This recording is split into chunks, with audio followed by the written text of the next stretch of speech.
Bonjour à tous et bienvenue dans cette nouvelle vidéo de présentation d'uniforme. Aujourd'hui, j'ai l'honneur de vous présenter l'uniforme porté par un Oberschütze aspirant officier au sein de la division Panzergrenadier Großdeutschland pendant la bataille de Kursk en juillet 1943.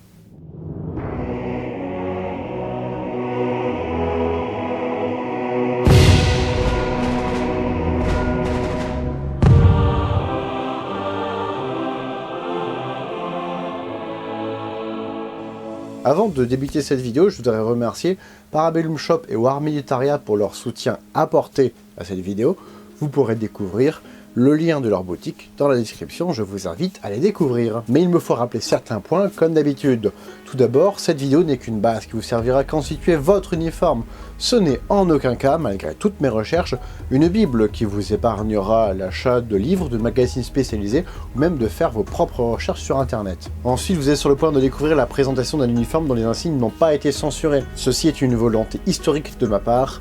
Pas de politique dans mes vidéos, tout comme il n'y en aura pas dans les commentaires. Vous retrouverez la liste complète des éléments que je vais vous présenter dans la description de cette vidéo avec le timing correspondant.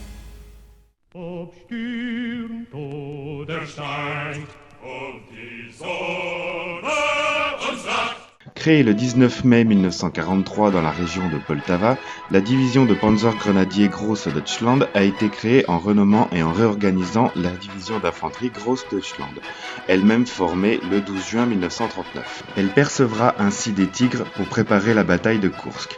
La division Großdeutschland fut développée comme une unité d'élite, et ses insignes permettaient de facilement identifier ses membres avec des pattes d'épaule et une bande de bras spécifique. La division de Panzergrenadier Großdeutschland était constituée d'un bataillon de reconnaissance, un régiment de panzer, un régiment de panzergrenadiers, un régiment de fusiliers, un bataillon de sapeurs, un régiment d'artillerie, un bataillon de chasseurs de chars, un bataillon antiaérien, un bataillon de canons d'assaut, un bataillon de transmission et un groupe de logistique. La première grande bataille de la division fut la bataille de Kursk, lors de l'opération Citadelle. Elle était rattachée à la zone sud au sein de la 4e armée de Panzer. Elle fut équipée, juste avant, de nouveaux chars Panther. Mais ils n'ont jamais pu rejoindre le champ de bataille, tous ont eu des pannes avant. Le 7 juillet, la division n'avait plus que 80 chars sur les 300 initiaux. Après l'échec subi lors de la plus grande bataille de chars de l'histoire, la division est déployée dans la région de Kharkov en août 1943. La compagnie Tigre 1 fut agrandie pour devenir le 3e bataillon du Panzer Regiment. La division est ensuite engagée dans le secteur de Kharkov et perd la bataille. Puis elle se bat sur le Dniepr jusqu'à la fin septembre 1943. Elle défendra différentes têtes de pont jusqu'au 17 octobre 1943. Pour le reste de l'année 1943, la division enchaîne les retraites à travers l'Ukraine et prend part à des combats en Roumanie à partir de mars 1944. La division continue sa retraite sur le Prut, atteignant Jassy le 9 avril 1944 au prix de lourdes pertes. Elle combat dans l'est de la Roumanie jusqu'à la fin du mois. La division est renforcée en juin 1944 et équipée de matériel plus moderne pour être déplacée en Prusse orientale dans le groupe d'armée nord fin juillet 1944. Elle est en défense à partir du 5 août autour de Gunbinen. Elle tenta à la mi-août d'empêcher la fermeture de la poche de la Courlande, opération qui fut un échec. Après de multiples batailles, la division est évacuée par la mer Baltique et rassemblée dans une zone de stationnement au sud de Rachtenburg. La division est de nouveau renforcée et réorganisée.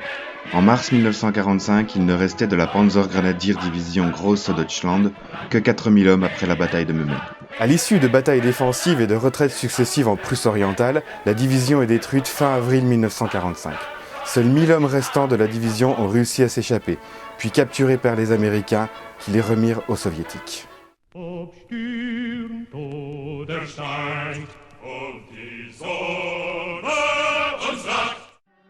1943 fut une année charnière au cours de la Seconde Guerre mondiale, y compris au sein des Panzertruppen. La bataille de Stalingrad est perdue au début de l'année, la bataille de Kursk également à l'été, et certaines libertés peuvent plus facilement apparaître dans les uniformes des équipages de Panzer. C'est en 1934 que fut introduit un ensemble noir spécifique pour les Panzertruppen. Ce pantalon, contrairement à la veste, n'évoluera pas au cours de la guerre, celui-ci étant optimal pour les troupes dès le départ. Un lacet permet de serrer le bas des manches du pantalon, un bouton est également situé près du lacet, et une ceinture intégrée permet de serrer à la taille sans avoir besoin d'ajuster une ceinture supplémentaire. Le port des bretelles est toutefois vivement conseillé, mais ces bretelles étaient optionnelles. 2 poches sont placées sur les côtés, une poche à l'avant, petite pour y mettre la traditionnelle montre à gousset, et 2 poches sont placées sur l'arrière. Toutes ces poches peuvent se fermer par des boutons, et il n'est pas tellement conseillé d'utiliser les poches arrière, le contenu risquant de se faire écraser dès que vous allez vous asseoir.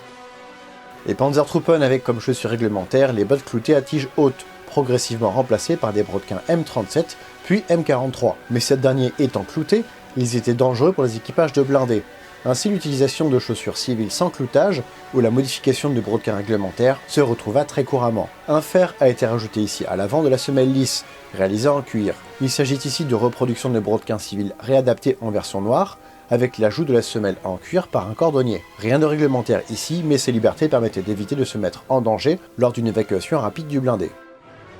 La chemise réglementaire mise en service en 1134 pour compléter l'ensemble noir était la chemise en laine ou tricot hemd. De couleur grise, elle a une forme très caractéristique. Attention au moment de choisir la taille, la hauteur de la chemise est complètement différente par rapport à nos chemises modernes. Choisissez donc avec le tour de torse et la longueur des manches. La chemise pouvait accueillir la cravate noire, non portée par notre aspirant ici. C'est en 1143 que des poches furent ajoutées, mais les équipements modèle 1143 n'ont pas eu le temps d'atteindre le front avant l'opération Zitadelle à Koursk. Une plaque d'identité est portée sous la chemise par notre aspirant, frappé ici de la 2e compagnie du Panzerregiment de la division Großdeutschland. Il a son matricule et son groupe sanguin de frapper sur la plaque, ses câbles en 2 parties, une restant sur le cadavre en cas de décès et l'autre partant pour la comptabilisation des décès. La veste tankiste 4e modèle est la dernière évolution de la Panzerjacke, apparue après 1942.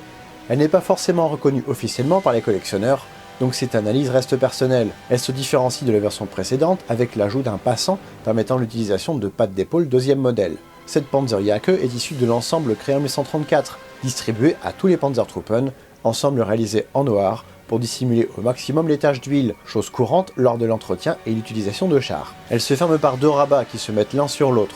Le rabat droit vient se placer sur le ventre et le rabat gauche couvre le rabat droit. Le tout se ferme par des boutons en plastique. Cette veste comporte plusieurs insignes.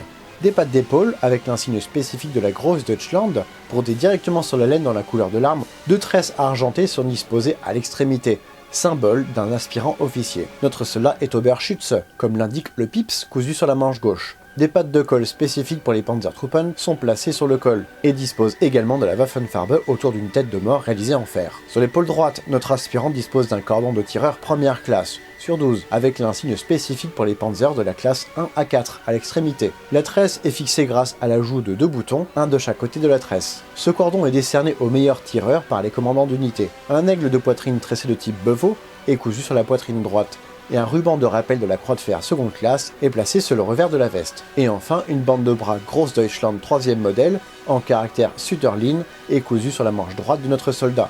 Le 3e modèle est apparu après le 7 octobre 1940 et fut la bande de bras la plus courante au sein de la Großdeutschland.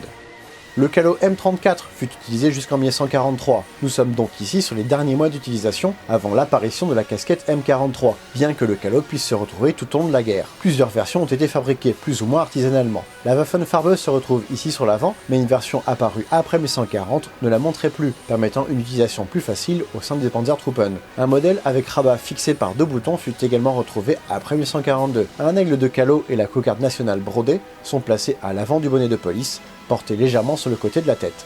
Fabriquée en 1934, la casquette Alterhart est une coiffure caractéristique de l'officier allemand. Il existait de nombreuses versions, notamment en fonction des insignes, qui pouvaient être brodées en fil d'argent, donc plus cher, ou simplement tissées. La troupe et les sous-officiers n'ont jamais perçu officiellement cette coiffure, mais les hommes pouvaient l'acheter, comme cette version qui dispose de la Waffenfarbe rose des Panzers. La structure métallique au sommet de la casquette et celle sur l'avant auront été enlevées pour donner un aspect cassé à la casquette, façon de porter la casquette qui était à la mode à l'époque. A noter que cette coiffure était peu, voire même pas du tout portée au combat, plus pour les photos ou la tenue de service.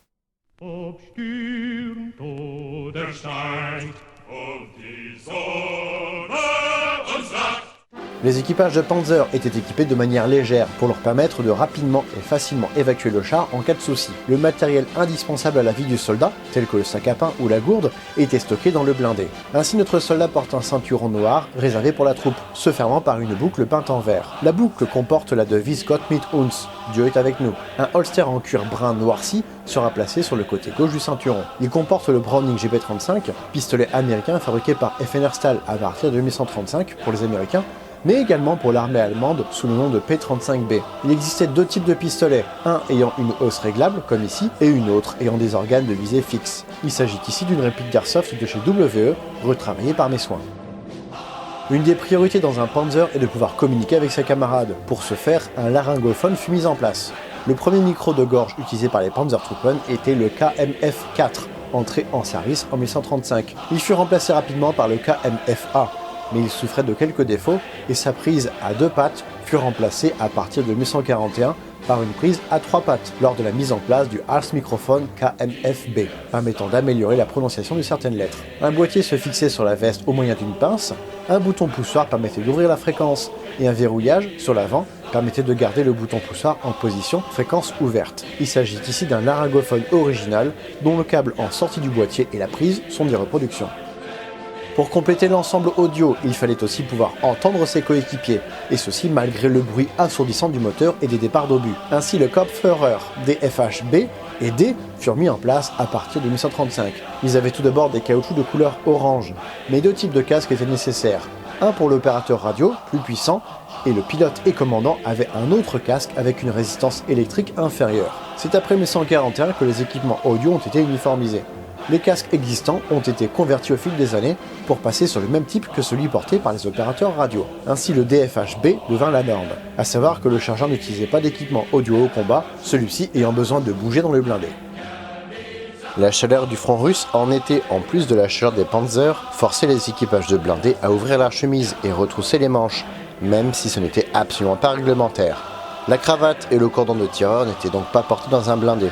La cravate pour la chaleur et le cordon parce qu'il peut s'accrocher partout sur les obstacles. L'équipement audio n'est jamais transporté en dehors du char, les connectiques n'étant pas faites pour être manipulées à outrance, comme cela pouvait l'être dans les chars ennemis.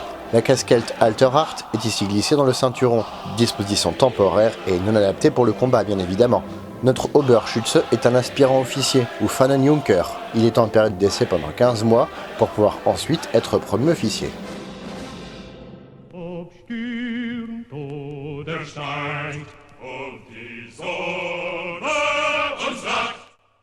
Notre soldat est appelé dans l'armée allemande en 1942, ses problèmes de santé ayant été un frein à son intégration avant cette date. Il fait rapidement ses preuves et demande son intégration dans un régiment d'élite de la Heer, la division d'infanterie Großdeutschland. Il y est intégré le 24 janvier 1943 et fut affecté dans le régiment de Panzer de la division, tout nouvellement créé, dans la 2e compagnie. En prévision de son départ immédiat sur le front, il se procure des brodequins sans clous, suivant les conseils de ses instructeurs qui avaient déjà eu de mauvaises expériences avec des clous sur de l'acier en mouvement. Il émet rapidement le souhait de devenir officier, lui permettant alors d'être aspirant officier, comme l'indiquent les 2 tresses argentées sur ses pattes d'épaule de la Großdeutschland. Il participe à la 3e bataille de Kharkov, en tant que tireur dans un Panzer IV. Ses brillants états de service sont récompensés par son commandant de char, qui lui remet le 1er degré du cordon de tireur. Il gagne le grade d'Oberschütze à cette occasion, après 1 mois d'engagement sur le front. La division est renommée division de Panzergrenadiers de la Großdeutschland le 23 juin 1943, au moment même où elle reçoit 3 compagnies du tout nouveau char Tigre. Notre Schütze, en tant qu'aspirant officier, est réaffecté en tant que tireur dans ses nouveaux engins, pour continuer sa formation d'officier à bord du meilleur matériel. La bataille de Kursk débute le 5 juillet 1943, et notre tireur a bien du mal à s'adapter à cette nouvelle machine de guerre. Malgré tout, il peut abattre 3 chars ennemis, avant que son Tigre se fasse à son tour atteindre par un tir. Il réussit à s'échapper, mais avec grande difficulté. Il est récupéré par une compagnie de Panzergrenadiers pour ensuite rejoindre ses lignes. Il fut le seul survivant de son char, les autres membres de l'équipage ayant été mortellement blessés par les mitrailleuses russes au moment de l'évacuation du blindé. Il est alors récompensé de la croix de fer seconde classe qu'il porte à la boutonnière de sa Panzerjacke. Il est réaffecté à un nouveau blindé, un Panzer IV, et y retrouve un équipage meurtri. Il est tué au mois d'août 1943, dans les derniers jours de la bataille, son Panzer IV ayant été touché par un coup au but dans la soute à munitions qui explose sur le coup. Son corps sera identifié plusieurs jours plus tard. Il rejoint sa famille, décédée quelques mois auparavant, dans des bombardements à Emden. Voici ce qui conclut cette vidéo, j'espère qu'elle vous aura plu. Si c'est le cas, comme d'habitude, n'hésitez pas à laisser un pouce bleu, un commentaire, à vous abonner et à partager cette vidéo. Merci à Blaze39 pour sa participation dans cette vidéo. Vous pourrez retrouver le lien de sa chaîne dans la description en dessous. Et je tiens encore une fois à remercier Parabellum Shop et War Militaria Sur Parabellum Shop, le pantalon ainsi que tout plein de petits matériels viennent de là-bas, et sur War Militaria, c'est plutôt les décorations et les insignes. Ces deux liens se retrouvent également en dessous. Mais si vous aussi voulez me soutenir, n'hésitez pas à aller voir mes pages Tipeee et MyTip, ainsi vous pourrez m'aider à la fois sur la forme mais aussi sur le fond de mes vidéos, et vous pourrez également retrouver en dessous le lien pour devenir souscripteur de la chaîne et avoir quelques avantages du style des backstage ou des avant-premières. Et quant à moi, je vous retrouve prochainement pour de nouvelles vidéos de présentation de répliques d'Airsoft, d'uniformes et de VIP. Salut!